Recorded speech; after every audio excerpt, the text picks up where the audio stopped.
Sila'y nagtawanan sa aking pagdurusa. Ipinagmamalaki ang karangyaan mula sa aking pera sa ibang bansa.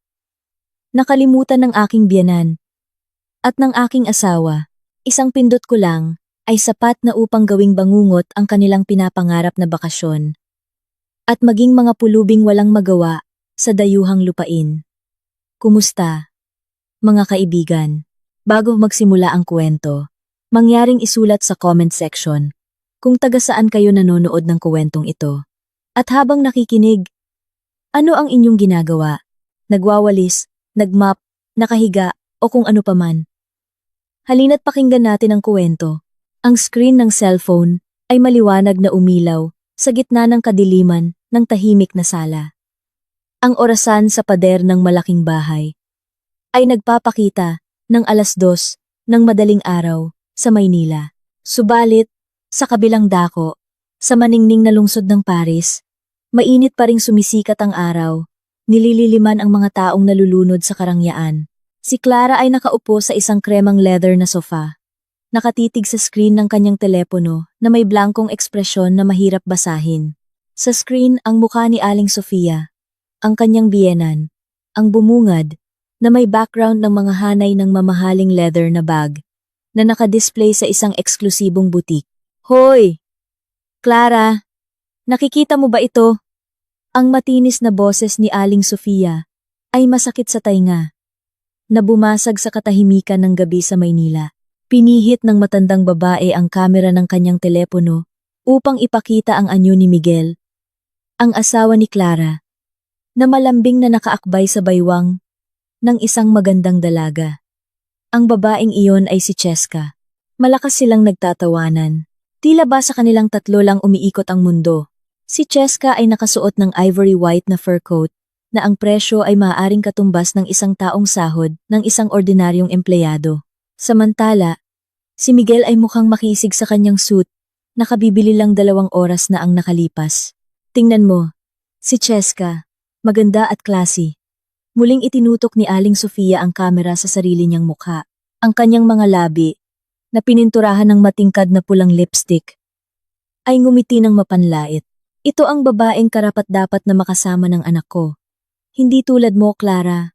Sa bahay lang, losyang, hindi marunong mag-ayos. Dapat alam mo kung saan ka lulugar. Hindi sumagot si Clara. Inayos lamang niya ang kanyang salamin sa pagbabasa. Pinipigilan ang nagngangalit na damdamin sa kanyang dibdib. Ngunit nanatiling kalmado ang kanyang mukha. Kasing lamig ng yelo. Bakit hindi ka umiimik? Naiinggit ka, no? Muling tumawa si Aling Sofia. Sa pagkakataong ito, mas malakas pa, makinig ka, Clara. Dito sa bahay na ito, nakikitira ka lang. Tandaan mo yan. Kung hindi dahil sa awa ni Miguel, at pinakasalan ka niya, wala kang kahit ano. Pati ang anak mo, pareho lang. Basura. Tulad ng nanay niya. Huwag kang umasa na ibibili kita ng pasalubong. Magtiis ka na lang sa panonood sa video na ito. Saka, malapit na ring asikasuhin ni Miguel ang divorce papers. Pag uwi namin galing Europa, sisiguraduhin kong aalis ka sa bahay ng anak ko nang walang dala kahit 1 sentimo. Sa tabi ni Aling Sofia, kumaway si Cheska na may arte. Ang kanyang mga daliri ay nagpakita ng kumikinang na diamanting singsing. Hi, Ate Clara. Sorry ha. Abala si Kuya Miguel sa pagpili ng kuwintas para sa akin. Sabi niya, masyadong baduy ang taste mo, kaya kailangan niya ng panibagong tanawin. Sabi ni Cheska, sa pa-cute na tono, at humagikgik habang isinasandal ang ulo sa balikat ni Miguel. Si Miguel, ang lalaking 10 taon ng asawa ni Clara, ay bahagya lamang ngumiti sa kamera, na walang bahid ng pagsisisi. Tama na yan, ma. Huwag na nating sayangin ang load sa pagtawag sa kanya. Mag-focus na lang tayo sa pamimili. Habang malaki pa ang limit ng card niya, kaswal na sabi ni Miguel. Tila ba si Clara ay isang estranghero na walang halaga. Ang mga salitang iyon ay tumusok sa puso ni Clara. Malaki pa ang limit ng card niya, sabi ni Miguel. Isang napakalaking kabalintunaan. Nakalimutan ng lalaki. O marahil, ay masyadong tanga para malaman na ang unlimited black card na buong pagmamalaki niyang ginagamit ay direktang konektado sa personal na bank account ni Clara, hindi kay Miguel. Sige Miguel. Ay, teka Miguel. Gusto ko na lang ng gold bars o yung relo. Kasi ang mga bag, pwedeng bumaba ang halaga. Narinig ng bahagya ang boses ni Cheska habang hinihila si Miguel palayo sa mga estante ng bag patungo sa display ng mga alahas. Isang kakaibang hiling para sa isang socialite na nagbabakasyon para sa fashion. Ngunit si Miguel, nalasing sa pag-ibig, ay hindi ito napansin. Tumango lang siya na parang isang kalabaw na hinihila sa ilong. Tinitigan ni Clara ang notifikasyon na lumitaw sa itaas ng screen ng kanyang telepono. Isang mensahe mula sa banking app. Transaction successful. 5,000 euros at Galleries Lafayette. Huminga ng malalim si Clara at dahan-dahang ibinuga. Hindi siya umiyak. Ang kanyang mga luha ay natuyo na ilang buwan na ang nakalipas. Ang mga pang-iinsulto ni Aling Sofia na siya ay nakikitira at basura ay hindi na nakasakit sa kanyang puso, kundi naging gatong na nagpainit sa makina ng planong maingat niyang binuo. Sige lang po ma, i-enjoy ninyo ang huling araw, hindi para patayin ang one-sided na video call, kundi para buksan ang kanyang priority mobile banking app. Doon, nakasaadang isang balanse na ang bilang ng mga numero ay maaaring magpahimatay kay Aling Sofia kung malalaman niya. Si Aling Sofia sa screen ay patuloy pa rin sa pagdadaldal. Ipinagmamalaki ang bagong sapatos na bibilhin niya. Basta, Clara, maghanda ka na pag-uwi namin dito. Sisiguraduhin kong magiging pulubi ka at ang anak mo. Gagawin ko kayong hindi makakain. Ngumisi si Clara, isang nakakatakot na ngiti. Sige po ma, ingat kayo sa biyahe. Sana maging memorable ang bakasyon ninyo. Habang buhay. Maikling sagot ni Clara, bago putulin ang video call. Muling bumalot ang katahimikan sa silid. Ibinaba ni Clara ang kanyang telepono sa marmol na mesa. Tumingin siya sa kanilang wedding photo na nakasabit pa rin sa dingding ng sala. Isang larawan mula 10 taon na ang nakalipas. Noong si Miguel ay mukha pang tapat at si Aling Sofia ay nagpapanggap pang mabait. Paanong ang panahon ay nakapagpapabago sa mga tao para maging mga halimaw? Tumayo si Clara at naglakad patungo sa malaking bintana na nakaharap sa hardin sa likod. Nakita niya ang kanyang refleksyon sa salamin. Isang 35 taong gulang na babae. Simple, walang mamahaling alahas. Ngunit may matalas at matalinong mga mata. Minamaliit nila siya dahil sa kanyang simpleng anyo. Iniinsulto nila siya dahil pinili ni Clara na manahimik at magparaya sa lahat ng pagkakataon. Akala nila si Clara ay isang tupang maaaring katayin anumang oras. Nagkamali sila. Nang gabing iyon, sa gitna ng katahimikan ng Maynila, hindi na bumalik sa pagtulog si Clara. Binuksan niya ang drawer ng kanyang mesa. Inilabas ang isang dark blue na folder na ibinigay ng kanyang abogado kaninang tanghali. Sa loob nito ay ang listahan ng mga ari-arian. Ang sertipiko ng marangyang bahay na tinitirhan nila ngayon, ang mayoriyang sapi sa kumpanyang pinagtatrabahuhan ni Miguel, mga deposito, at syempre, ang pagmamay-ari ng account na ginagamit ni Miguel para magpakasasa sa Paris.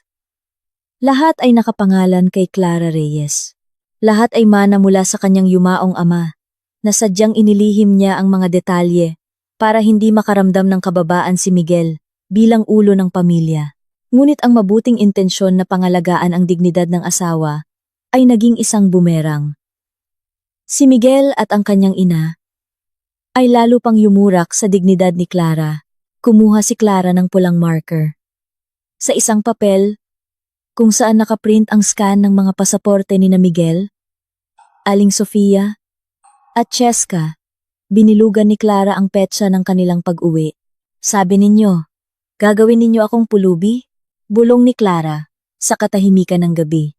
Tingnan natin kung sino ang magiging pulubi sa ibang bansa na walang kahit isang kusing, walang tiket pa uwi, at walang dignidad. Muling hinawakan ng mga daliri ni Clara ang screen ng kanyang telepono. Bukas pa rin ang banking app.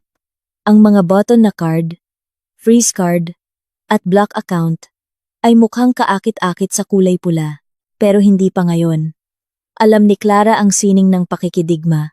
Hahayaan niyang lumipad nang mataas ang kanyang mga kaaway para mas masakit ang kanilang pagbagsak. Maghihintay siya ng tamang sandali.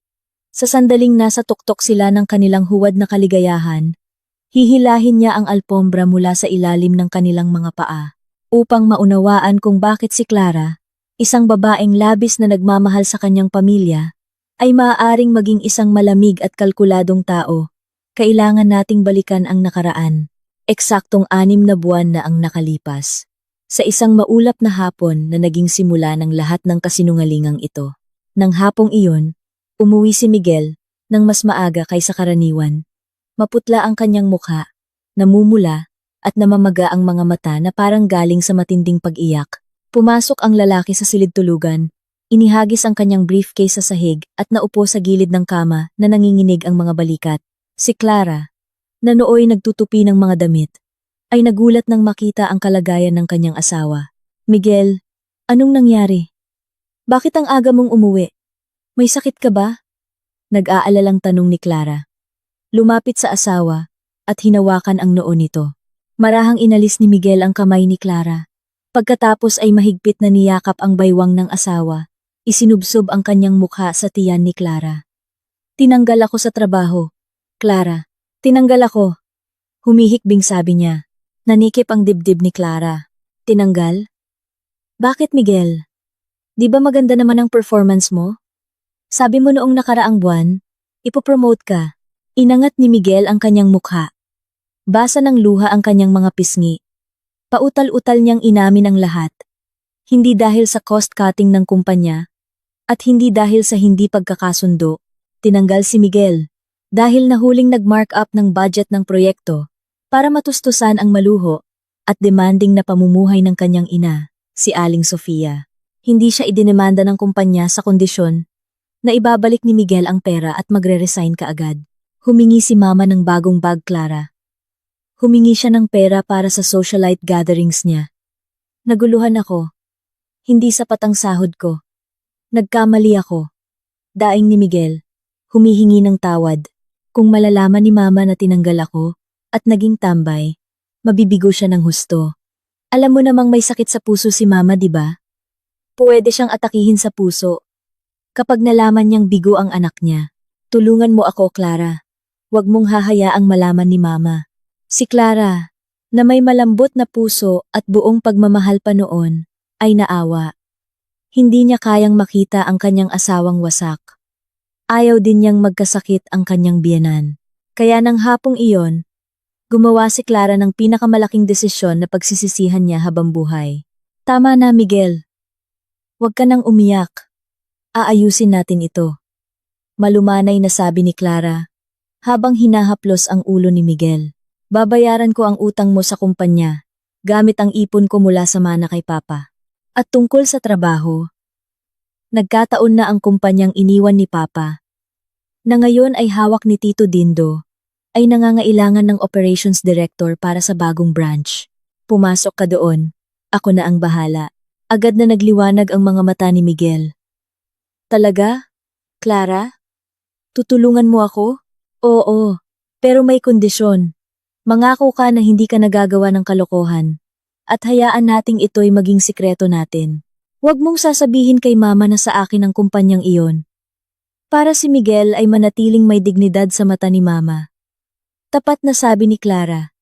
Gusto lang niyang igalang ang kanyang asawa, sadyang itinago niya ang katotohanan na siya ang may-ari ng mayoryang sapi ng kumpanya. Hinahayaan si Miguel na lumabas bilang isang mahusay na direktor na nakatayo sa sarili niyang mga paa. Ngunit ang kabutihan ni Clara ay sinuklian ng lason. Nang makuha ni Miguel ang posisyon, biglang nagbago ang kanyang ugali. Bumalik ang kanyang tiwala sa sarili, ngunit hindi isang malusog na tiwala sa sarili, kundi isang bulag na kayabangan. Sa harap ni Aling Sofia, hindi sinabi ni Miguel na nagtatrabaho siya sa kumpanya ng kanyang asawa. Sa halip, gumawa siya ng kuwento na napirate siya ng isang malaking kumpanya dahil sa kanyang kahusayan at nakakuha ng 3 beses na sahod kasama ang isang luxury car at company-provided na bahay. Sa katunayan, Ang bahay at kotse ay personal na pag-aari ni Clara na pinayagan niyang angkinin ni Miguel. Ang kasinungalingang iyon ay naging lason. Nang gabing iyon, sa hapunan ng pamilya, tiningnan ni Aling Sofia si Clara nang may mas matinding pangmamaliit kaysa dati.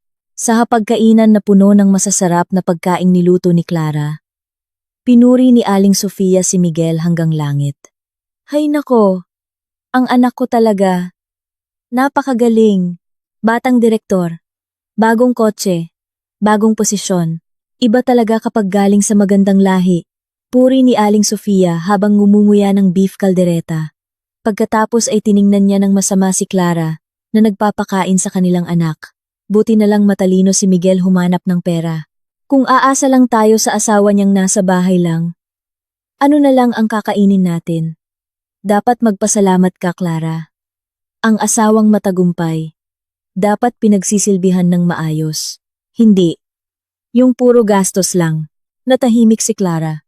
Ang kutsara sa kanyang kamay ay huminto sa ere. Tiningnan niya si Miguel, umaasang ipagtatanggol siya ng asawa o kahit man lang itatama ang katotohanan. Miguel, sabihin mo. Sigaw ng isip ni Clara. Sabihin mo na ang karneng kinakain ni Mama ay binili gamit ang pera ko. Sabihin mo na ang kotseng ipinagmamalaki niya sa mga kapitbahay ay nakapangalan sa akin. Ngunit nanahimik lang si Miguel. Abala ang lalaki sa pagtanggap ng mga papuri ng ina. Tumango pa siya bilang pagsang-ayon. Opo ma, kailangan talagang matuto ni Clara na magtipid. Ngayong mas mataas na ang posisyon ko, kailangan din nating bantayan ang gastos para sa investment. Walang kahihiyang sabi ni Miguel. Sa sandaling iyon, may nabasag sa puso ni Clara. Ang kanyang sakripisyo ay binaliwala. Ang kanyang kabutihan ay ginamit bilang sandata para maliitin siya. Lalong lumala ang sitwasyon, makalipas ang 2 buwan. Dahil sa pakiramdam na mayaman at makapangyarihan na lahat, ay huwad nagsimulang maglaro ng apoy si Miguel. Sa isang product launching event na dinaluhan niya bilang kinatawan ng mga direktor, nakilala ni Miguel si Cheska. Ipinakilala ni Cheska ang sarili bilang anak ng isang may-ari ng minahan mula sa Mindanao na nagsisimula ng isang boutique business sa Maynila. Ang kanyang anyo ay glamoroso, ang kanyang pananalita ay matamis, at tiningnan niya si Miguel na para bang siya ay isang oil magnate. Si Miguel, na uhaw sa pagkilala at papuri, ay agad na nahulog. Ipinakilala niya ang sarili bilang may-ari ng kumpanya, hindi lamang isang operations director. Wow! Kuya Miguel! May sarili kang kumpanya? Ang galing! Bihira ang lalaking kasing bata mo na kasing successful mo, puri ni Cheska noon. Hindi sinasadyang nahawakan ng kanyang kamay ang braso ni Miguel. Si Miguel, na lumaki ang ulo, ay nagsimulang kalimutan ang kanyang pangako kay Clara. Madalas na siyang umuuwi ng gabi, na ang dahilan ay meeting. Ngunit sa katotohanan, tinutustusan niya ang lifestyle ni Cheska gamit ang supplementary credit card na ibinigay ni Clara para sa mga gastusin sa opisina. Ibinili ni Miguel si Cheska ng mga bag, dinala sa mga 5-star restaurant, at binigyan ng mamahaling regalo lahat para mapanatili ang kanyang imahe bilang isang mayamang lalaki sa harap ng kanyang kalaguyo. Si Aling Sofia, na kahit paano ay nalaman ang tungkol sa relasyon, ay hindi ito pinigilan, kundi sinuportahan pa.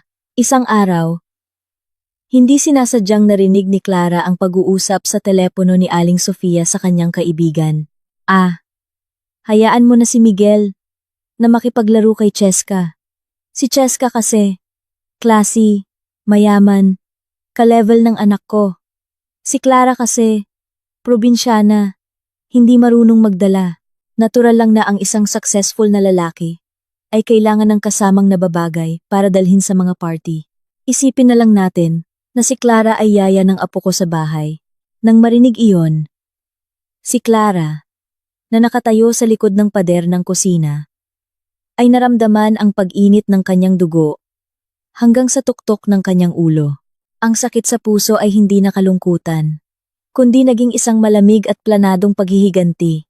Ang pagbabalik tanaw na iyon ay nagtapos nang muling tumunog ang notification ng telepono ni Clara sa kasalukuyan. Isa pang transaksyon mula sa Paris. Sa pagkakataong ito, isang bill mula sa isang luxury hotel para sa 3 suite. Talagang wala silang kahihiyan. Tiningnan ni Clara ang kadiliman ng gabi na may mapait na ngiti. Nagtatayo kayo ng palasyo sa Kumunoy? Bulong niya. At ako ang magdadala ng bagyo. Naalala niya ng husto ang mukha ni Miguel. Noong tinanggal ito, 6 na buwan na ang nakalipas. Isang mukhang kaawa-awa, mahina, at nakapanlulumo. Iyon ang tunay na mukha ng kanyang asawa. At determinado si Clara na iyon din ang mukhang makikita ni na Aling Sofia at Cheska sa katapusan ng kuwentong ito. Ang kasinungalingang naging pundasyon ng kanilang kayabangan ay bubuwagin ni Clara hanggang sa mga ugat nito. Hindi lamang niya babawiin ang kanyang pera. Babawiin niya ang kanyang dignidad na kanilang niyurakan. I-enjoy ninyo ang gabing ito, sabi ni Clara, sa anino ng kanyang pamilya na nasa malayo.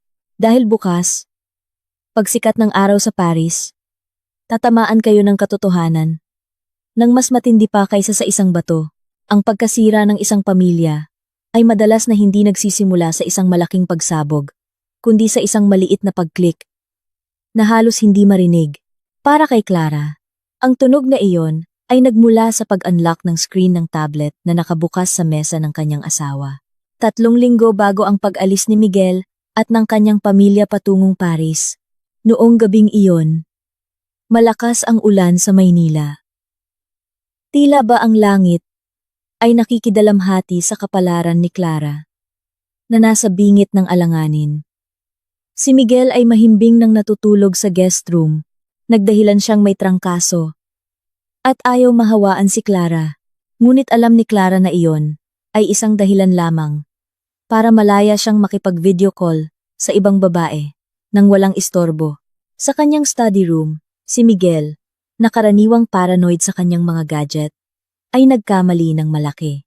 Marahil dahil sa sobrang saya sa pagpaplano ng kanyang bakasyon, o marahil dahil sa tingin niya ay masyadong tanga si Clara para umintindi ng teknolohiya. Iniwan ni Miguel ang kanyang iPad Pro na naka-on sa ibabaw ng tumpok ng mga dokumento. Pumasok si Clara sa silid para kunin ang maruming baso ng kape ng kanyang asawa. Ngunit ang ilaw mula sa screen na hindi pa namamatay ay nakaagaw ng kanyang pansin. Isang notification ng mensahe ang lumitaw. Babe, huwag kalimutan i-transfer yung para sa DP ng Hermes na gusto ko ha. Baka maunahan pa ako. Ang pangalan ng nagpadala ay itinago sa pangalang G. Budi. Kliyente sa minahan. Ngunit ang kutob ng isang asawa ay hindi nagkakamali. Dahan-dahang inilapag ni Clara ang baso. Nanginginig ang kanyang mga kamay. Lumapit siya sa mesa na parang lumalapit sa isang time bomb. Malakas ang kabog ng kanyang dibdib. Paulit-ulit na tumatama sa kanyang tadyang na may masakit na ritmo. Hinawakan ni Clara ang screen na kalak. Sinubukan niyang ilagay ang petsa ng kanilang kasal. Sinubukan niya ang kaarawan ng kanilang anak. Natahimik sandali si Clara. Tinitigan ang refleksyon ng kanyang pagod na mukha sa itim na screen. Naalala niya ang kaarawan ng babaeng nakita niya sa social media ni Miguel. Ang babaeng laging nilalike ng kanyang asawa. Inilagay ni Clara ang kombinasyon ng mga numero. Data 1098. Click. Bumukas. Gumuho ang mundo ni Clara sa sandaling iyon. Sa harap niya ay ang mahaba at bulgar na kasaysayan ng pag-uusap ni na Miguel at Cheska. Naupo si Clara sa upuan ng kanyang asawa. Nanghina ang kanyang katawan, na para bang sa pilitang hinugot ang kanyang mga buto. Nagsimula siyang magbasa. Nag-scroll pataas. Tinutunton ang mga bakas ng pagkakanulo na ilang buwan nang nangyayari. Hindi lang pisikal na nanlalalaki si Miguel. Nanlalalaki rin siya sa emosyonal at pinansyal na aspeto. Doon, nabasa ni Clara kung paano nila siya pinagtatawanan. Ang slow naman ng asawa mo, babe. Hindi man lang naghinala na madalas kang mag-overtime, sulat ni Cheska. Yon? Bigyan mo lang ng panggastos para sa buwan, tatahimik na yon. Babaeng bahay lang kasi. Ang alam lang mag-duster. Iba ka, mabango at classy, sagot ni Miguel. Tumulo ang luha ni Clara sa screen. Nagpapadilim sa masakit na mga salita, ngunit patuloy siyang nagbasa. Pinahirapan niya ang kanyang sarili sa katotohanan May mga larawan ng business class na tiket sa eroplano patungong Paris. Patunay ng mga reserbasyon sa 5-star hotel na nagkakahalaga ng daan-daang libo bawat gabi. At isang listahan ng mga mamahaling bibilhin na hiniling ni Cheska at Aling Sofia. Lahat ay binayaran gamit ang supplementary credit card na ang bill ay napupunta sa account ni Clara. Ngunit habang patuloy na nagbabasa si Clara, ang kanyang namamagang mga mata ay nakapansin ng isang bagay na kakaiba. Isang kakaibang pattern sa mga hiling ni Cheska. Madalas humiling si Cheska ng mga bagay na madaling gawing pera. Mga gintong bara. Mga limited edition na Rolex. Humingi pa siya kay Miguel ng cash transfer sa dahilan ng emergency fund o puhunan para sa butik. May isang mensahe na nagpakunot ng noo ni Clara. Babe, pagdating natin sa Paris, pwede bang wag laging kasama yung nanay mo kapag namimili tayo? Naiilang ako. Saka, pwede bang taasan pa ang limit ng card? Kailangan kong bumili ng loose diamonds para sa investment. May kakilala ako doon na nagbebenta ng mura. Pero kailangan cash o debit. Hindi pwede credit. Natigilan si Clara. Loose diamonds? Investment? Para sa isang socialite na nag-aangking anak ng isang mayamang may-ari ng minahan ng coal. Bakit si Cheska ay labis na nahuhumaling sa pag-liquidate ng mga asset? Hindi ba dapat mayroon siyang sariling black card mula sa kanyang ama? Nagsimulang tumubo ang hinala. Pinalitan ng sakit ng puso. Agad na isinara ni Clara ang messaging app at kinunan ng litrato ang screen ng iPad gamit ang kanyang personal na telepono bilang ebidensya. Pagkatapos ay binuksan niya ang photo gallery. Doon, nakita niya ang larawan ng pasaporte ni Cheska na ipinadala para sa booking ng tiket. Buong pangalan, Francesca Reyes Hartono. Agad na ipinadala ni Clara ang larawan ng pasaporte kay Dindo, ang pinagkakatiwalaang abogado ng kanyang yumaong ama at matalik din niyang kaibigan. Dindo, pakisiyasat ang background ng babaeng ito hanggang sa pinakamaliit na detalye. Kailangan ko ang impormasyon bukas ng umaga. Ito ang pinakamataas na prioridad. Type ni Clara na may nanginginig ngunit determinadong mga kamay. Nang gabing iyon, hindi natulog si Clara, kahit isang segundo. Nakaupo siya sa kadiliman. Nagluluksa sa pagkamatay ng kanyang pagsasama. Habang pinaplano ang kanyang muling pagsilang bilang isang bagong tao. Kinabukasan, nakipagkita si Clara kay Dindo sa isang pribadong cafe na malayo sa abot ng mga kaibigang socialite ni Aling Sofia. Si Dindo, isang kalmado at matalinong nasa katanghaliang gulang na lalaki, ay nag-abot ng isang makapal na brown folder na may seryosong mukha. Kailangan mong maging handa sa pagbasa nito, Clara. Mahinang sabi ni Dindo. Binuksan ni Clara ang folder. Ang unang pahina ay agad na nagpadilat sa kanya. Si Francesca Reyes Hartono ay hindi anak ng may-ari ng minahan. Nagsimulang magpaliwanag si Dindo habang humihigop ng kanyang kape. Ang tatay niya ay isang retiradong government employee sa probinsya. Patay na ang nanay niya. At ang mas interesante, Clara, mayroon siyang red flag sa immigration ng Singapore at Malaysia. Anong red flag? Tanong ni Clara. Nanginginig ang boses. Utang sa sugal, maikli ngunit matalas na sagot ni Dindo. Sugarol ang babaeng ito. Mayroon siyang libu-libong dolyar na utang sa Marina Bay Sands na hindi pa nababayaran.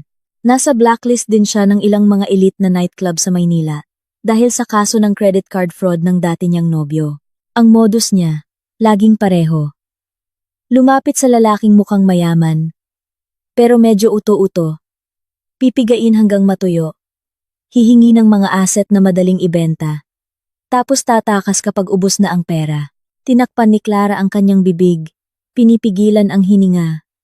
So, lumapit siya kay Miguel, dahil akala niya si Miguel ang may-ari ng kumpanya. Eksakto. Tumango si Dindo. Si Miguel, na laging nagpapasikat sa kanyang posisyon, bilang direktor, at sa mamahaling sasakyan mo, ay isang madaling target.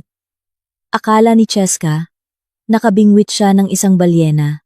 Hindi niya alam na si Miguel ay isang dilis lang, na lumalangoy sa aquarium. Na pag-aari mo, bumalot ang katahimikan sa kanilang mesa. Tinitigan ni Clara ang larawan ni Cheska sa file. Magandang mukha, matamis na ngiti, ngunit ang kanyang mga mata ay nagpapakita ng katusuhan na ngayon ay malinaw na. Isang mapait ngunit nakakatawang kabalintunaan ang gumapang sa isipan ni Clara. Ipinagkanulo siya ng kanyang asawa para sa isang manloloko na pera lang ang habol. Anong gagawin mo, Clara? Puwede tayong mag-report sa pulis ngayon. Sapat na ang ebidensya ng panloloko para ipakulong siya. O sasabihin natin kay Miguel para matauhan siya? Tanong ni Dindo. Dahan-dahang umiling si Clara. Isang manipis at malamig na ngiti ang gumuhit sa kanyang mga labi. Nagbago ang kanyang tingin.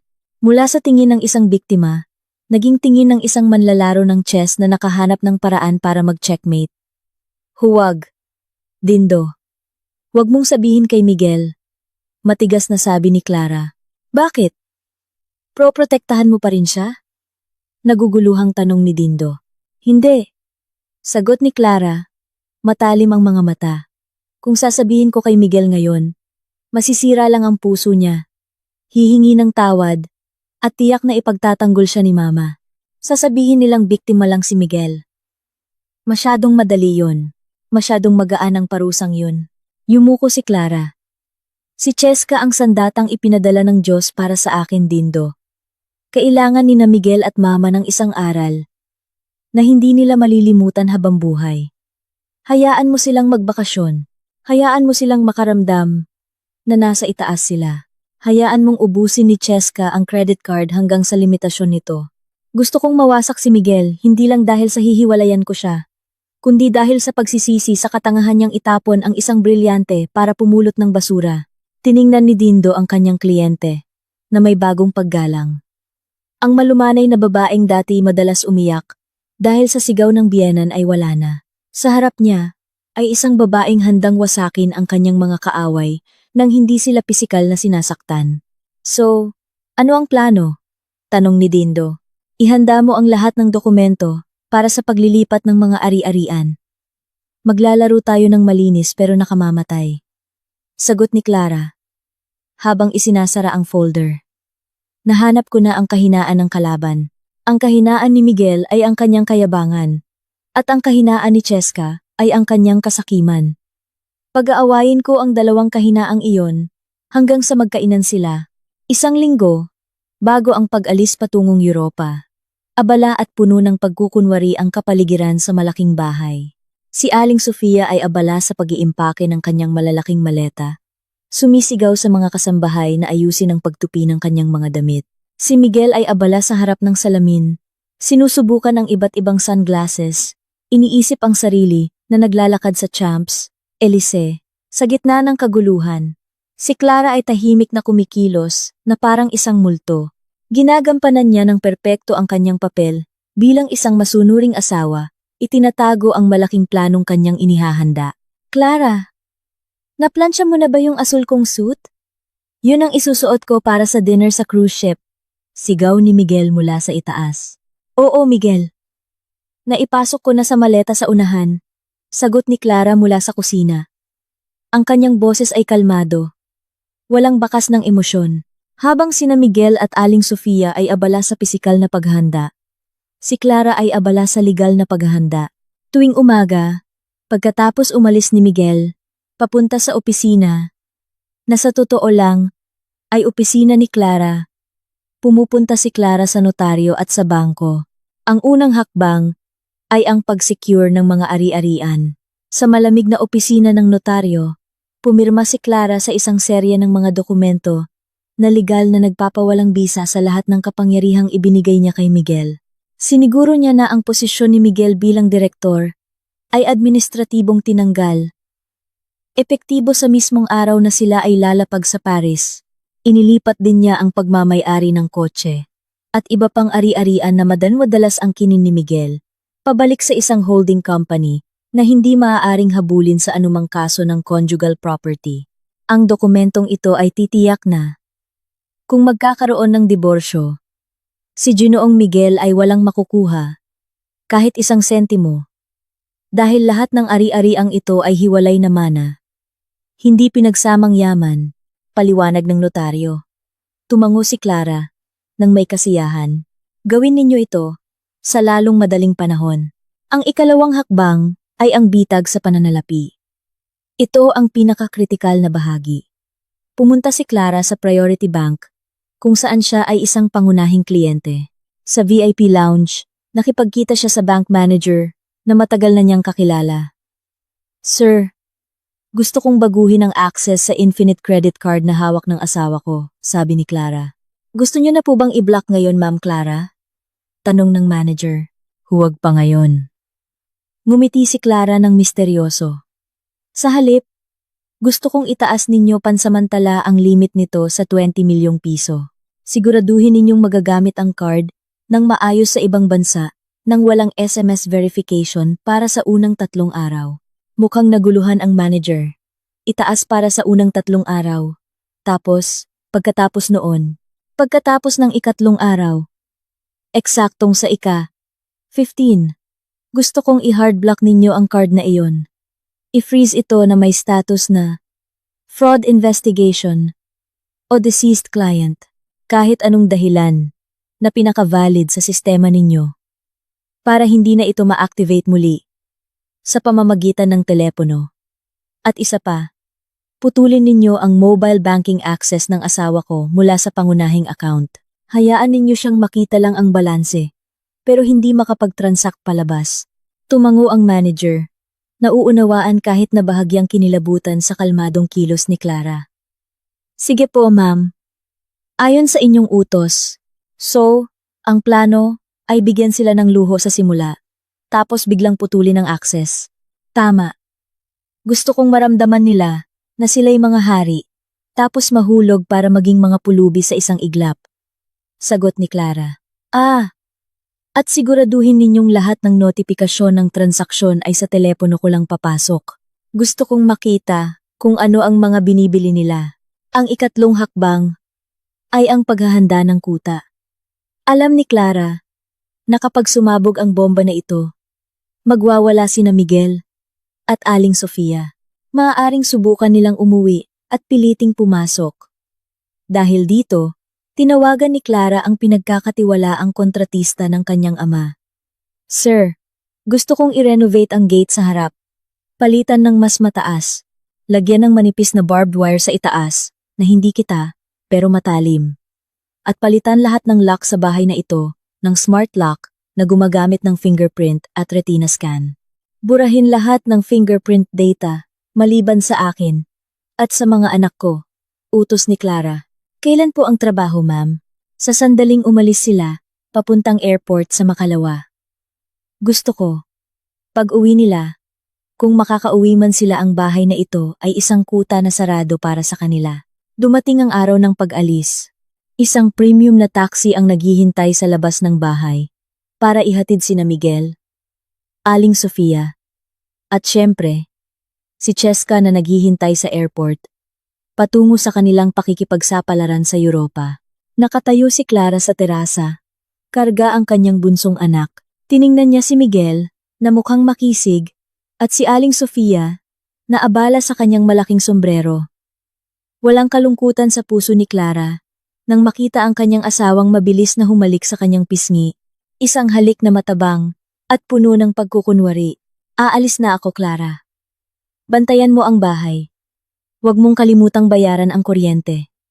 Mamaya, kung may matirang bariyang euro, dadalhan kita ng tsokolate, sabi ni Miguel, sa mapanliit na tono. Ingat ka, Miguel. I-enjoy ninyo ang bakasyon. Bilhin ninyo lahat ng gusto ninyo. Sagot ni Clara, na may ngiting hindi umabot sa kanyang mga mata. Tiningnan ni Aling Sofia si Clara, mula sa bukas na bintana ng kotse. Tandaan mo ang bilin ko. Huwag kang gagala. Dito ka lang sa bahay mag-alaga ng bata. Lagot ka sa amin, kapag magulo ang bahay pag uwi namin. Opo, ma. Huwag po kayong mag-alala. Pag uwi ninyo, ibang-iba na ang bahay na ito. Sagot ni Clara. Umalis ang kotse. Dinala ang mga traidor patungo sa kanilang sariling pagkawasak. Kumaway si Clara hanggang sa mawala ang kotse sa kanto.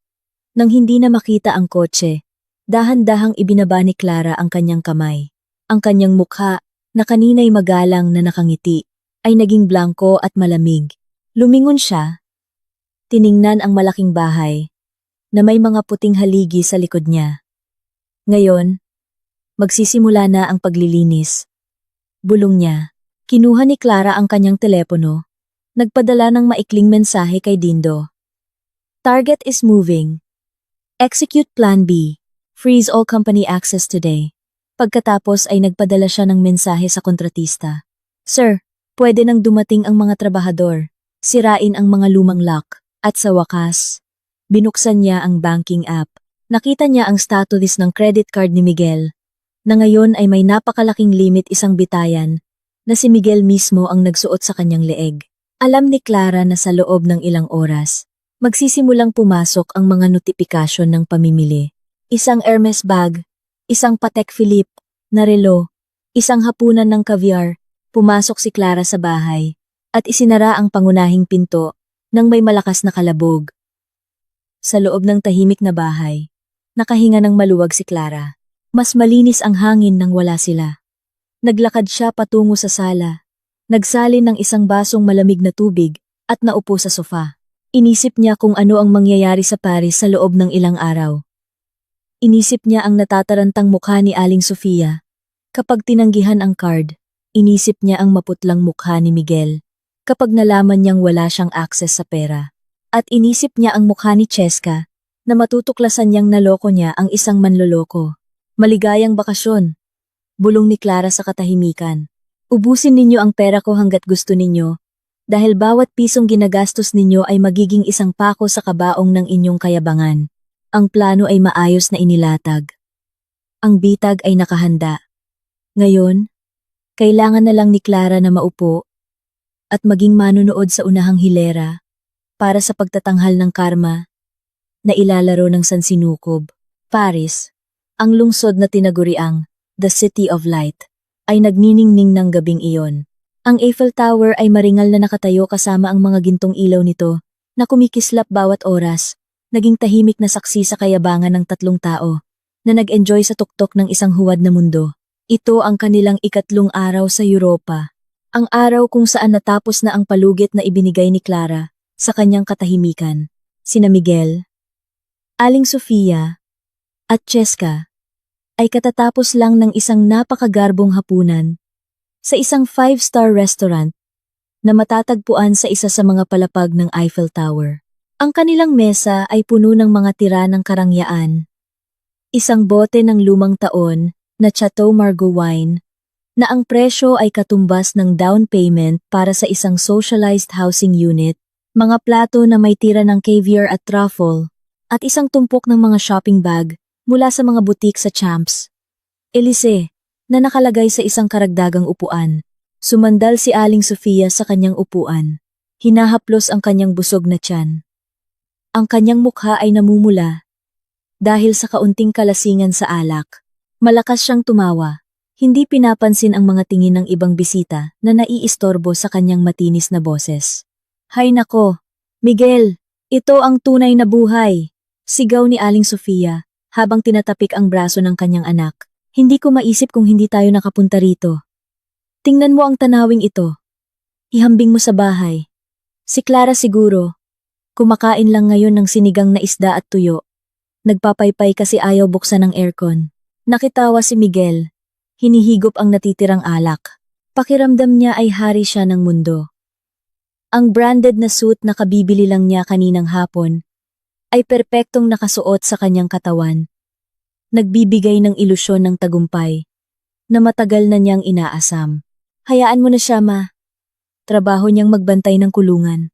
Tayo ang nag-enjoy sa mga nahuli. Saka, hindi niya maiintindihan kung paano i-enjoy ang foie gras na ganito. Pangprobinsya ang panlasa niya. Si Cheska, na nakaupo sa tabi ni Miguel, ay matamis na ngumiti. Ngunit ang kanyang mga mata ay patuloy na sumusulyap sa handbag ni Aling Sofia na nakapatong sa mesa. Ang bag na iyon ay naglalaman ng isang makapal na pitaka at ng kanilang mga pasaporte. Mula pa sa simula ng biyahe, iginiit ni Aling Sofia na siya ang hahawak sa lahat ng mahahalagang dokumento. Dahil hindi siya nagtitiwala sa iba. Kahit kay Miguel. para sa seguridad. Sabi niya, Miguel? Tuloy ba tayo sa hotel sa Monaco pagkatapos nito? Tanong ni Cheska ng malambing. Ang kanyang kamay ay humahaplo sa hita ni Miguel, sa ilalim ng mesa.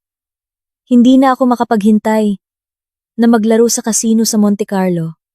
Sabi nila, iba raw ang vibes doon. Tuloy na tuloy, babe. Sagot ni Miguel nang may buong tiwala sa sarili. Kahit ano para sa'yo.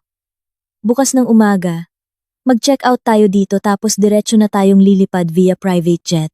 Relax ka lang. Walang serye ang limit ng credit card ko.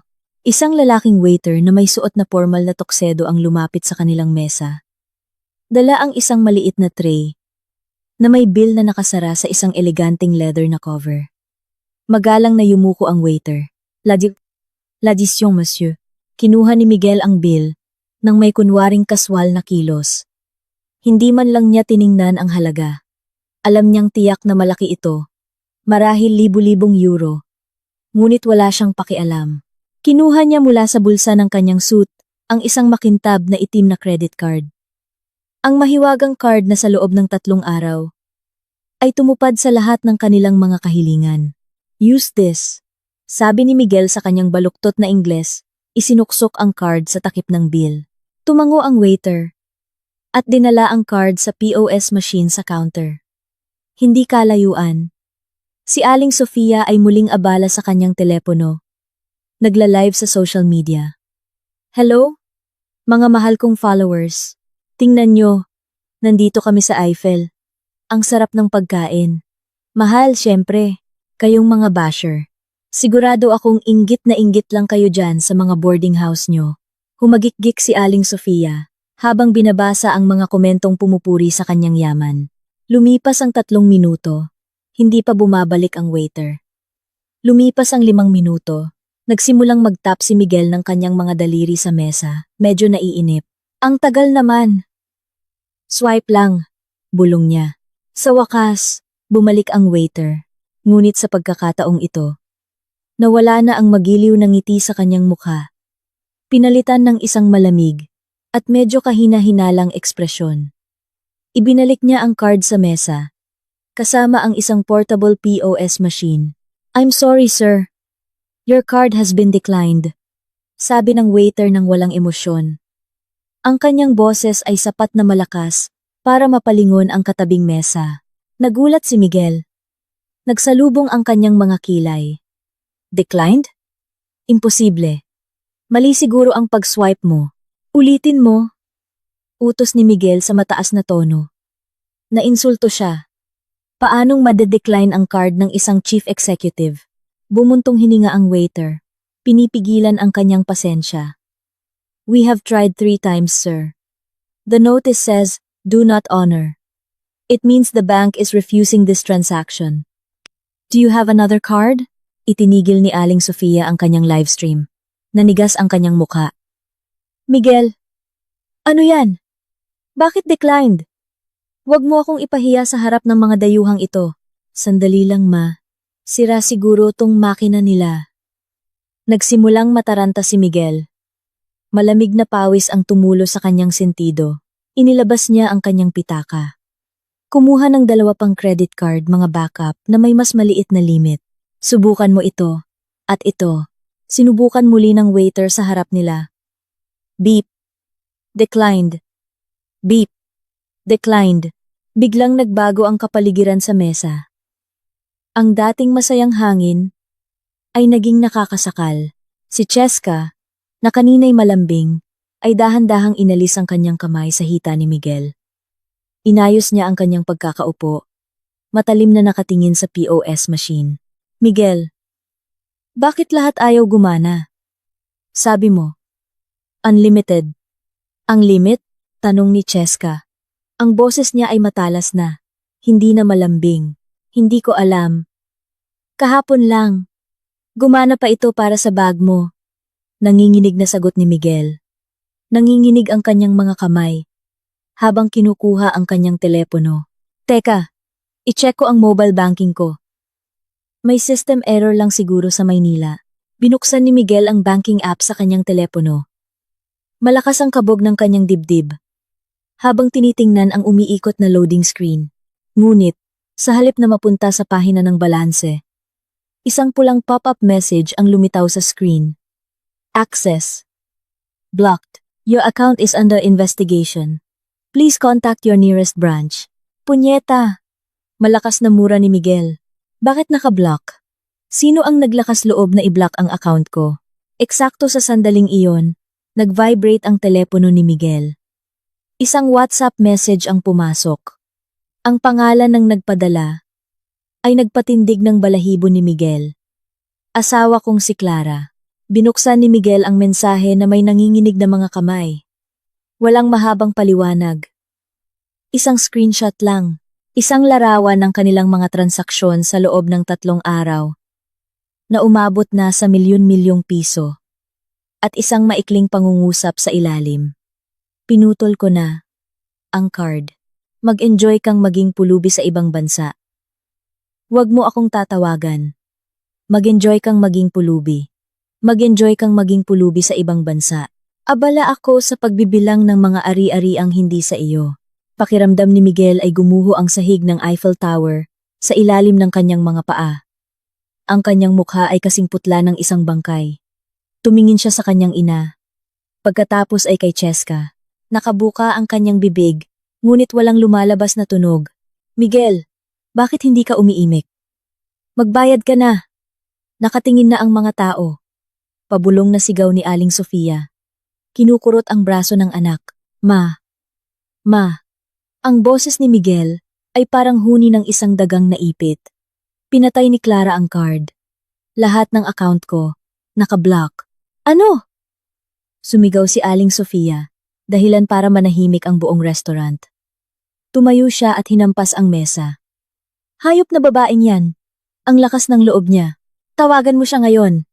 Sigawan mo. Sabihin mong i-on niya ulit. Hindi pwede ma. Blinok niya rin ang numero ko. Tiningnan ni Miguel ang kanyang telepono. Nang walang pag-asa. Nawala na ang profile picture ni Clara. Hindi na nag-iisa ang waiter. Sumenyas siya at 2 malalaking security guard na nakaitim na uniforme ang lumapit. Ang manager ng restaurant, isang mayabang na Pranses, ay humakbang pasulong. Sir, if you cannot pay the bill of 2,500 euros now, we will be forced to call the police. Matigas na sabi ng manager. We do not tolerate scammers here. Hindi ako manloloko. CEO ako. Sigaw ni Miguel. Ipinagtatanggol ang natitirang dignidad niya. Technical problem lang to. Tumingin siya kay Aling Sofia. Ma, may cash ka, di ba? Yung pinapalit natin sa money changer. Bayaran mo muna, ma. Papalitan ko. Mukhang nalilito at natatakot si Aling Sofia. Mahigpit niyang niyakap ang kanyang handbag. Konti na lang ang cash ko, Miguel. 200 euros na lang. Yung iba, ginamit mo na para sa deposit ng hotel at sa pagrenta ng luxury car. Sabi mo, hindi na kailangan magdala ng maraming cash kasi lahat pwede sa card. Malakas silang tinamaan ng katotohanan. Natrap sila sa isang mamahaling restaurant sa ibang bansa na may bill na higit 100,000 piso at wala silang pera.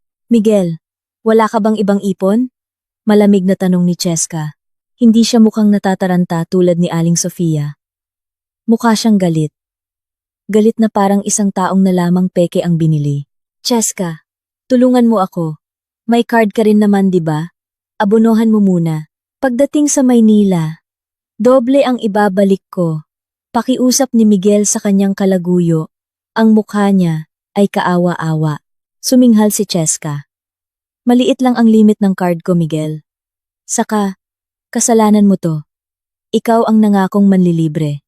Itiniklop ni Cheska ang kanyang mga braso at tumingin sa bintana. Nagbago ang kanyang ugali ng 180 degrees. Nawalan ng pasensya ang manager. Dalhin niyo sila sa security office. Tawagin ang pulisya ng Paris. Ire-report natin sila for fraud and theft of services.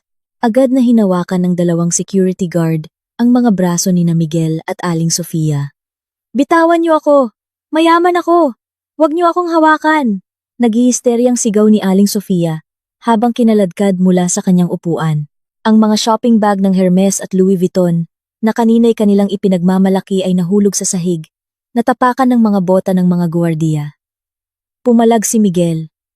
Ngunit mas malakas sila. Kinaladkad siya palabas, habang tinitingnan ng ibang mga bisita ng may pandidiri. Napakapangit ng eksena. Ang CEO at ang kanyang socialite na ina ay tinatrato na parang mga magnanakaw ng manok. Sa likuran nila, si Cheska ay kalmadong naglalakad, na para bang hindi siya bahagi ng gulo. Ang kanyang matatalas na mata ay nakatitig sa likod ni Miguel na may pagkalkula. Nag-iisip siya ng susunod na hakbang. Lulubog na ang barkong ito. At walang balak si Cheska na sumama. Ang gabing iyon ay hindi nagtapos sa isang luxury hotel suite, kundi sa waiting area ng isang police station sa 7th Arrondissement ng Paris.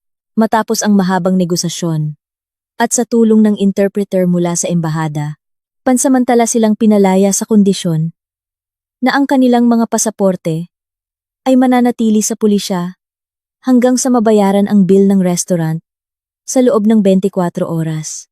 Bumalik sila sa lobby ng kanilang 5-star hotel para lang harapin ang pangalawang bangungot. Nang subukan ni Miguel na pumasok sa kanilang kwarto para kunin ang mga gamit na maaaring ibenta, hindi gumana ang kanyang keycard. Pula ang ilaw na umilaw sa pinto.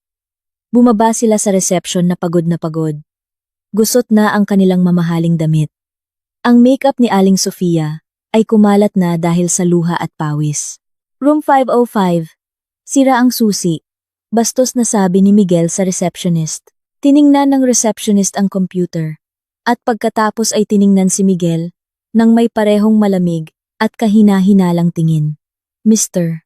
Miguel, the credit card you used for the deposit and room payment was just declined by the bank. Our management has cancelled your stay. Please settle your bill for the past 3 nights, amounting to 4,000 euros, or we will not allow you to retrieve your luggage. Ano? Hino-hostage nyo ang mga gamit namin, sigaw ni Aling Sofia. Nasa mga maleta ko ang mamahaling damit ko. Ang gamot ko sa puso. I'm sorry, ma'am. That is standard procedure. No pay, no stay, matigas na sagot ng receptionist. And please do not shout, or we will call security. Napaupo si Miguel sa sofa sa lobby. Pakiramdam niya ay sasabog ang kanyang ulo. Kailangan niya ng pera. Mabilis. Kinuha niya ulit ang kanyang telepono. Hinahanap ang mga kontak ng kanyang mga kaibigan sa Maynila. Manghihiram siya. Sasabihin niyang nanakawan siya. Oo, iyon ang tamang dahilan. Tinawagan ni Miguel si Rio, ang kanyang kainuman. Hello, Rio. Tol, tulungan mo ako. Nanakawan ako dito sa Paris. Pahiram muna ng 100,000 pesos. Bukas papalitan ko. Sa kabilang linya, tumawa si Rio. Isang mapanuyang tawa. Nanakawan o blinok ng asawa mong tunay na may-ari ng pera? Haha, tama na ang drama, Miguel. Nakita ko na lahat. Nakita ang ano? Naguguluhang tanong ni Miguel. Buksan mo ang Instagram, tol. Trending ka. Asawang. Nagpanggap na CEO. Tuta lang pala ng asawa. Kakalat lang ng asawa mong si Clara ng lahat. Ang ebidensya na tinanggal ka 6 na buwan na. Ang nakalipas, dahil sa korupsyon, ang ebidensya na lahat ng ari-arian ay nakapangalan sa kanya. Ang ebidensya ng panluloko mo, grabe ka, niloko mo ang buong Pilipinas, nakakahiya. Wag mo na akong tatawagan. Click, pinatay ang tawag. Nanginginig ang mga kamay ni Miguel. Binuksan niya ang Instagram. Tama nga, ang pinakamalaking chismis account sa Pilipinas ay nag-repost ng thread na ginawa ni Clara. Ang pamagat. Sayang naman. Ang kuwento ng isang nag-ilusyong asawa at isang parasitong biyenan na nagbakasyon. Gamit ang pera ko. Doon, malinaw na nakadisplay ang termination letter ni Miguel mula sa dati niyang kumpanya. Ang pahayag na si Miguel ay empleyado lamang sa kumpanya ni Clara. Ang mga patunay ng buwanang transfer ni Clara sa account ni Aling Sofia na umaabot sa daan-daang libo. At ang pinakamasakit, ang mga litrato ng mga bastos na chat ni na Miguel at Cheska na kinuha ni Clara mula sa iPad. Pakiramdam ni Miguel ay umiikot ang mundo. Lahat ng kasinungalingang itinayo niya sa loob ng maraming taon ay gumuho sa loob ng ilang oras. Hubad siya sa mata ng publiko. Alam na ng lahat na hindi siya mayaman. Isa lamang siyang linta. Miguel, tingnan mo ito. Inabot ni Aling Sofia ang kanyang telepono na may nanginginig na kamay. Sa screen, may video ni Clara na kalmadong nagsasalita sa harap ng kanilang bahay sa Maynila. Sa lahat ng mga kaibigan, salamat sa suporta. Nais ko lang liwanagin na ang bahay, kotse, at kumpanya ay mana mula sa aking ama. Ang aking asawang si Miguel ay wala ng karapatan sa alinman sa mga ari-ariang iyon dahil sa paglabag sa aming kasunduan sa kasal. Kasalukuyan na akong nagsampa ng annulment at blinok ang lahat ng access sa pananalapi. Dahil ginamit ito para tustusan ang isang relasyon sa labas. Para sa mga naapektuhan ni Miguel sa ibang bansa, mangyaring kayo na ang umayos dahil hindi ko na siya responsibilidad. Pinatay niya talaga tayo. Bulong ni Miguel. Miguel! Umiiyak na sabi ni Aling Sofia. Nahihiya ako. Gusto ko nang umuwi. Ayokong maging pulubi dito. Sa gitna ng kanilang kawalan ng pag-asa, si Cheska, na kanina patahimik, ay biglang tumayo. Lumapit siya kay Aling Sofia at umupo sa tabi niya. Mukha siyang nag-aalala. Tita, kalma lang po. Huwag po kayong umiyak. Malumanay na sabi ni Cheska. Kailangan nating humanap ng solusyon. Si Miguel po. Gulong-gulo ang isip. Cheska, huwag mo kaming iwan ha. Di ba mayaman ka anak? Bayaran mo muna ang hotel. Pagmamakaawa ni Aling Sofia, hawak ang kamay ni Cheska. Ngumiti si Cheska ng bahagya. Opo tita, may ipon po ako. Pero nasa safety deposit box ng apartment ng kaibigan ko dito sa Paris. Kailangan ko lang po ng collateral para makuha ang pera. Ganito na lang po Tita Sofia. Akin na po muna yung bag nyo. Ako na po ang magbabantay sa mga pasaporte at sa natirang euro. Baka po kasi himatayin kayo o maging pabaya si Miguel. Mawala pa. Hindi po tayo makakauwi kung mawawala ang pasaporte.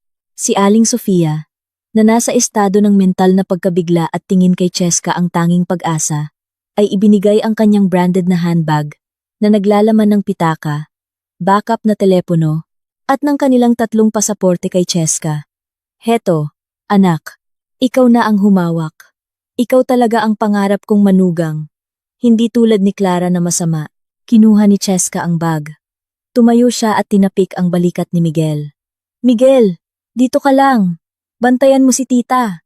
Mag-CR lang ako sandali, tapos tatawagan ko ang kaibigan ko para sa cash. Sige, Cheska. Salamat ha. Ikaw talaga ang the best. Mahinang sagot ni Miguel. Hindi tumitingin sa mukha ni Cheska. Masyado siyang abala sa pagbabasa ng mga komento ng mga netizen na kumukondena sa kanya. Naglakad palayo si Cheska, patungo sa pasilyo ng CR, na malapit sa gilid na labasan ng hotel. Lumipas ang 10 minuto. 20 minuto. Hindi bumalik si Cheska. Ang tagal naman ni Cheska. Kinakabahang sabi ni Aling Sofia. Masakit ang tiyan ko. Pahingi ng pera pambili ng tubig. Tumingin si Miguel. Nagsimula siyang kabahan.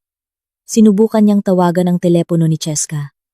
The number you have dialed is either unattended or out of coverage area. Hindi makontak ma. Sabi ni Miguel. Muli na namang kumabog ang kanyang puso. Tumayo si Miguel at tumakbo papunta sa CR ng mga babae. Binaliwala niya ang pagbabawal ng staff ng hotel. Pumasok siya. Sumisigaw ng pangalan ni Cheska. Walang tao. Tumakbo si Miguel sa gilid na pinto ng hotel. Tumingin siya sa malamig na kalye ng Paris. Wala. Tapos, isang notifikasyon ang pumasok sa telepono ni Miguel. Isang mensahe mula sa isang hindi kilalang numero. Numero ni Cheska. Ngunit bagong numero. Hi, Direktor Miguel. Salamat sa bakasyon. Pero nang mabasa ko ang post ng asawa mo na isa ka lang palang tanggal na empleyado at lahat ng yaman ay sa kanya. Sorry to say, wala ka ng silbi sa akin. Kasing basura ka ng sinasabi ng nanay mo. Ah, oo nga pala. Dala ko ang mga pasaporte ninyo, yung pitaka at natirang euro sa bag ni tita. Kinuha ko na rin para sa pamasahe ko pa uwi. Huwag mo na akong hanapin. Isipin mo na lang na bayad ito sa pagsisinungaling mo sa akin. Paalam, mga pulubi. Nahulog ni Miguel ang kanyang telepono sa marmol na sahig. Bakit Miguel? Nasaan si Cheska? Sumunod si Aling Sofia. Tiningnan ni Miguel ang kanyang ina nang may blangkong tingin. Tingin ng isang taong patay na ang kaluluwa. Tumakas si Cheska ma. Dala niya lahat, ang mga pasaporte natin, ang natitirang pera, ang mga alahas mo na nasa bag. Lahat dinala niya. Ano? Nanlaki ang mga mata ni Aling Sofia. Nakabuka ang bibig. Ang pasaporte ko. Ang pera ko. Manloloko si Cheska ma. Hindi siya anak ng may-ari ng minahan. Manloloko siya. At ngayon, naloko niya tayo ng husto. Ang boses ni Miguel ay parang isang baliw na tumatawa habang umiiyak. Tunay na pulubi na tayo ngayon ma. Walang pera. Walang pasaporte. Walang hotel. At alam ng buong Pilipinas na mga manloloko tayo. Hinawakan ni Aling Sofia ang kanyang dibdib na naninikip. Nagdilim ang kanyang paningin. Sumigaw siya ng malakas. Isang sigaw na puno ng pagsisisi at sakit, bago tuluyang bumagsak at himatayin sa malamig na sahig ng lobby. Si Miguel ay nakaupo lang na parang bato sa tabi ng kanyang inang walang malay, habang ang mga staff ng hotel ay nagsimulang magkumpulan at tumawag ng ambulansya. Sa kanyang isipan, umalingaw-ngaw ang mga salita ni Clara. Gagawin ko silang pulubi, na hindi makauwi. Hindi nagbibiro si Clara. Talagang pinatay niya sila. At ang pinakamasakit, ang huling suntok, ay hindi nagmula kay Clara, kundi sa babaeng itinanghal ni Miguel, na mas mataas pa sa kanyang sariling asawa. Si Cheska, ang anghel, ay naging anghel ng kamatayan para sa kanilang natitirang pag-asa. Sa labas ng hotel, malakas ang ihip ng hangin ng taglagas sa Paris.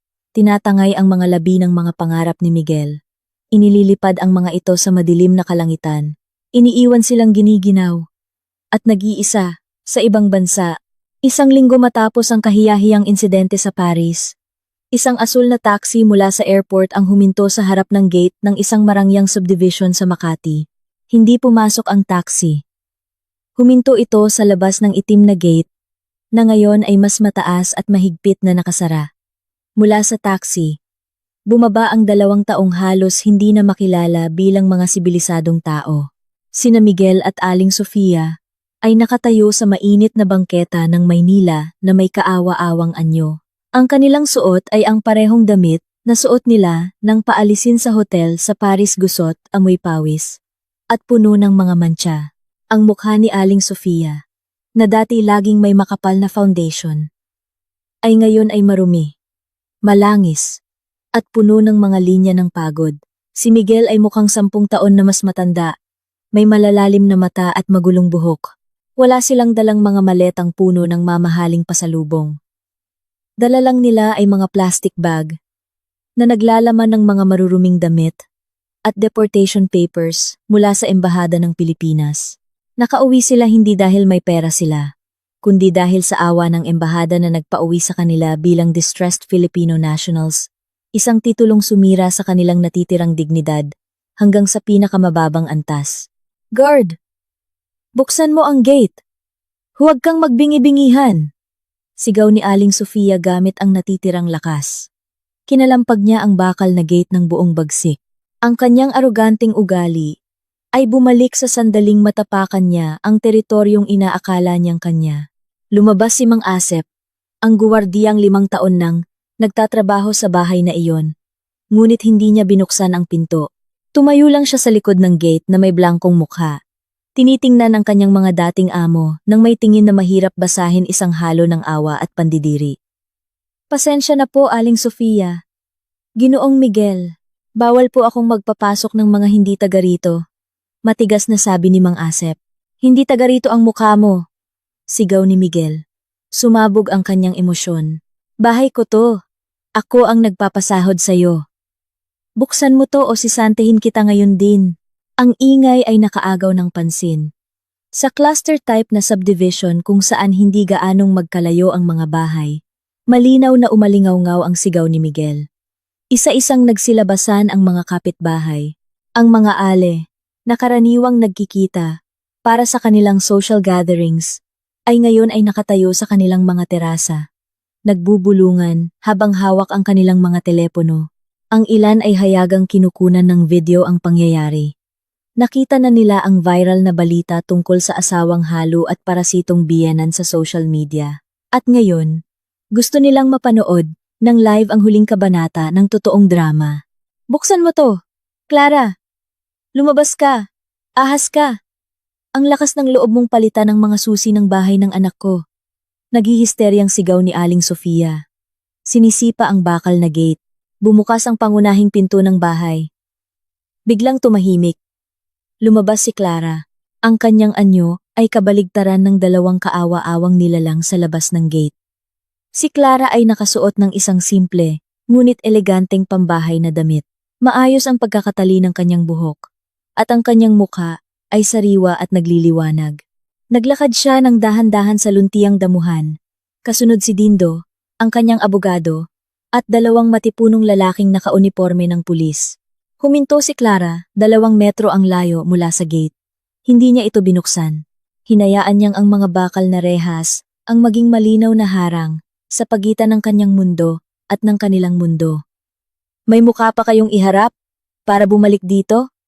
Tanong ni Clara. Ang kanyang boses ay hindi malakas, hindi pasigaw, ngunit malinaw na narinig ng lahat. Kasama na ang mga nakikinig na kapitbahay. Hoy, Clara, huwag kang mayabang. Tinuro ni Aling Sofia ang mukha ni Clara sa pagitan ng mga rehas. Akala mo dahil viral mo kami, makukuha mo na ang bahay na ito? Bahay ito ng anak ko. Oo. Nakapangalan sa tatay mo ang titulo. Pero si Miguel ang nag-alaga sa bahay na ito. May karapatan kaming tumira dito. Asawa ka lang. Obligasyon mong pagsilbihan ng asawa mo at ang biyenan mo. Bahagyang tumawa si Clara. Isang tawang napakalamig. Tumingin siya kay Dindo. Pakipaliwanag, Dindo. Mukhang nakalimutan na nila ang batas ng Pilipinas. Dahil sa sobrang tagal nilang naging pulubi sa Paris. Humakbang si Dindo. Binuksan ang pulang folder na dala niya. Sa malakas na boses, na parang nagbabasa ng hatol sa korte, sinabi niya, Aling Sofia, Ginoong Miguel, batay sa desisyon ng korte, na naproseso na dahil sa hindi ninyo pagdalo at sa mga ebidensya ng panloloko at paglustay sa pondo ng kumpanya na ginawa ni Ginoong Miguel, ang pagmamay-ari at karapatang manirahan sa bahay na ito ay ganap na pag-aari ni Ginang Clara. Si Ginoong Miguel ay opisyal ng tinanggal sa kumpanya at inireport sa kasong estafa na nagkakahalaga ng 20 milyong piso. Kasungalingan! Gawa-gawa niyo lang yan, sigaw ni Miguel. Ang kanyang mukha ay namula sa kahihiyan dahil nagsimula ng magturo ang mga kapitbahay. Legal na asawa niya ako. Ang yaman ng asawa ay yaman din ng asawa. Mali. Matalas na putol ni Clara. Tumingin siya ng diretso sa mga mata ni Miguel. Nakalimutan mo, Miguel. Mayroon tayong prenuptial agreement na pinirmahan mo noon dahil sa pride mo. Takot kang isipin na habol mo lang ang mana ng tatay ko. Ikaw mismo ang nagsabi. Lalaki ako. Kaya kong kumita ng sarili kong pera. Ngayon, kainin mo yang mga salita mo. Sumenya si Clara kay Mang Asep. Kinaladkad ng guwardiya ang 2 malaking maleta mula sa guardhouse at inihagis palabas ng maliit na pinto ng gate. Bumagsak ang mga ito sa paanan ni na Miguel at Aling Sofia. Iyan ang mga damit ninyo. Ang natira, idinonate ko na sa ampunan. Dahil sigurado akong hindi ninyo na kailangan ng mga mamahaling gamit sa kulungan o sa kalye. Sabi ni Clara. Nga si Miguel. Pinaaalis mo kami? May sakit si Mama Clara. Ang sama mo. Sinubukan ni Miguel na maging biktima. May sakit sa puso si Mama. Kapag namatay siya dito, ikaw ang pumatay. Tiningnan ni Clara si Aling Sofia, na ngayon ay nakaupo sa semento. Umaarteng hawak ang dibdib habang sumusulyap sa reaksyon ng mga kapitbahay. Bago kayo umalis, ano ang sinabi mo, ma? Tanong ni Clara. Nanginginig ang boses. Sa galit na sa wakas ay pinakawalan niya. Sinabi mo na ako, at ang anak ko, ay basura lang. Sinabi mo na nakikitira lang ako. Sinabi mo na gagawin mo kaming pulubi. Huminga ng malalim si Clara. At tinuro ang mukha ni Aling Sofia. Ngayon, tingnan mo, ma. Sino ang nakikitira? Sino ang basura? Sino ang pulubi? Ang tumustos sa buhay mo, mula ulo hanggang paa ay pera ko. Ang nagbayad sa gamot mo sa puso ay pera ko. At sinuklian ninyo ito sa pamamagitan ng pagdura sa platong kinakainan ninyo. Nagsimulang maghiyawan ang mga kapitbahay. Tama yan! Buti nga! Biyenan na walang utang na loob! Sigaw ng isang kapitbahay na matagal nang sawa sa kayabangan ni Aling Sofia. Umalis na kayo dito bago ko pa kayo ipakulong sa pulis dahil sa pag-iingay at trespassing, banta ni Clara. Clara, parang awa mo na. Biglang lumuhod si Miguel. Umiyak siya. Patawarin mo ako. Nagkamali ako. Niloko ako ni Cheska. Dinala niya lahat. Patawarin mo ako, Clara. Papasukin mo ako. Pangako, magbabago na ako. Asawa mo ako. Ama ng mga anak mo. Tiningnan ni Clara ang lalaking nakaluhod. Dati, mahal na mahal niya ang lalaking ito. Dati, handa siyang gawin ang lahat para sa ngiti ng lalaking ito. Ngunit ngayon, ang nakikita niya ay isang kasuklam-suklam na estranghero.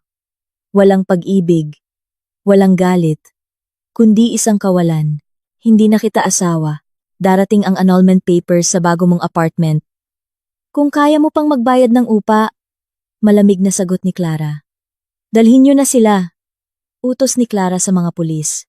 Nag-iiyak sina Miguel at Aling Sofia.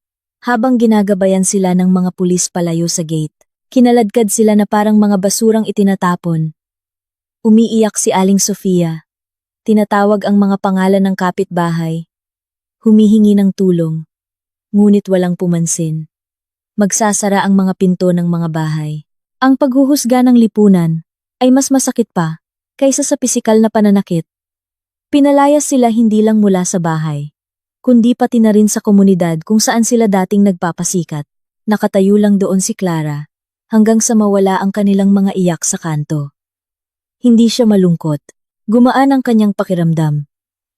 Ang mabigat na pasanin na 10 taon niyang dinala, ay sa wakas, ay nawala na. Tinapik ni Dindo ang balikat ni Clara. Tapos na, Clara. Ang galing mo. Lumingon si Clara. Tiningnan ang kanyang malaking bahay, na ngayon ay tunay na kanya na. Ngumiti siya kay Mang Asep. Manong, pakisprayan po ng tubig yung kinatatayuan nila kanina. Gusto kong malinis. Walang matirang dumi. Sige po, ma'am. Masiglang sagot ni Mang Asep. Nang hapong iyon, maganda ang paglubog ng araw sa Makati. Hudyat ng pagtatapos ng isang madilim na kabanata sa buhay ni Clara. At ang simula ng parusa para sa mga walang utang na loob. 1 taon makalipas. Ang panahon ang pinakamakatarungang hukom. Hindi ito nagmamadali, ngunit laging inilalagay ang lahat sa tamang lugar. Nakaupo si Clara sa isang rattan na upuan sa likod bahay na bagong renovate. Ang hardin ay puno na ngayon ng kanyang paboritong mga waling-waling. Pinalitan ang mga baduy na estatwa na dating paborito ni Aling Sofia. Sa kanyang kandungan ay isang laptop na nagpapakita ng tumataas na kita ng kumpanya sa nakalipas na taon. Simula nang maalis si Miguel at ang iba pang mga linta sa pamamahala, naging mas mahusay at malusog ang takbo ng kumpanya. Huminga si Clara ng kanyang mainit na chamomile tea. Mukha siyang mas bata kaysa sa kanyang edad. Nawala na ang mga guhit ng stress sa kanyang noo. Pinalitan ng isang aura ng kapayapaan at kaligayahan. Hindi na siya ang babaeng takot sa sarili niyang anino. Siya na ngayon ay isang iginagalang na independent na babae, isang masayang ina sa kanyang mga anak, at isang matatag na pinuno sa kanyang kumpanya. Ma'am Clara, handa na po ang sasakyan papuntang airport, sabi ng kanyang bagong kasambahay, isang magalang at masipag na dalaga. Ngumiti si Clara. Salamat ate, pupunta na ako dyan. Ngayong araw, magbabakasyon si Clara.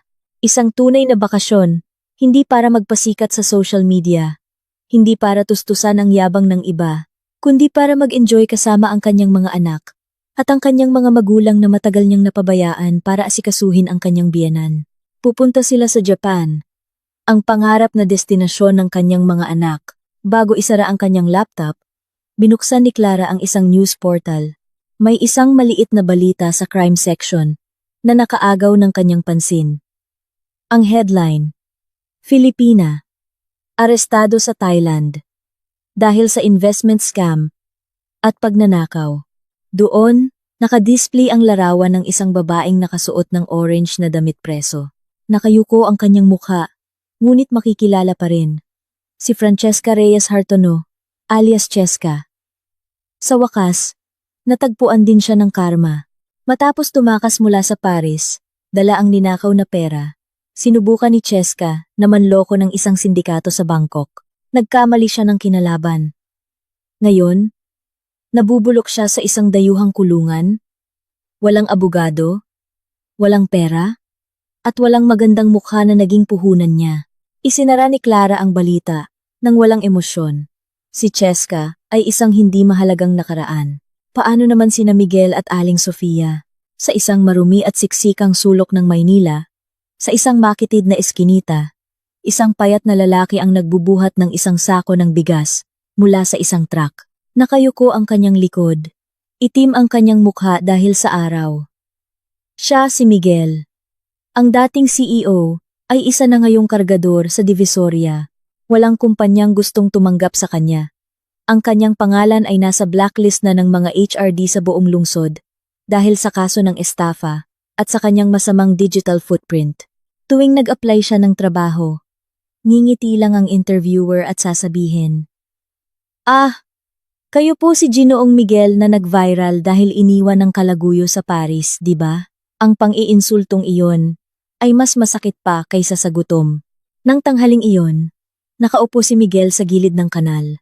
Kumakain ng kanin na may ulam na adobong sitaw mula sa isang karinderya. Ang kanyang mga kamay, na dati makinis, ay ngayon ay magaspang at puno ng kalyo. Tumunog ang luma niyang telepono. Mensahe mula sa kapitbahay nila sa inuupahang kwarto. Miguel, inaatake na naman ang nanay mo. Sigaw ng sigaw, humihingi ng aircon. Maingay. Nakakaistorbo. Umuwi ka na agad o palalayasin namin kayo. Bumuntong hininga si Miguel. Pakiramdam niya ay gusto na niyang mamatay. Si Aling Sofia ay bahagyang paralisado na dahil sa isang mild stroke, isang buwan matapos silang palayasin ni Clara. Nakatira sila sa isang maliit na kwarto na 3x3 metro ang sukat.